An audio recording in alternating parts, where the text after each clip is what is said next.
बिस्मिल्लाहिर्रहमानिर्रहीम। अस्सलाम वालेकुम। पीवीटी न्यूज़ HD के साथ मैं हूं सोहेल चौधरी। नजर डालेंगे आज की अहम खबरों पर।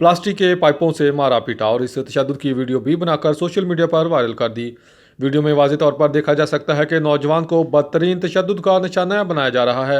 मुतासरा लड़के ने थाना सिटी में कानूनी कार्रवाई के लिए दरख्वास्त जमा करवा दी। शहरियों ने भी मुलजमान की फौरी गिरफ्तारी और सख्त सज़ा का मुतालबा किया है।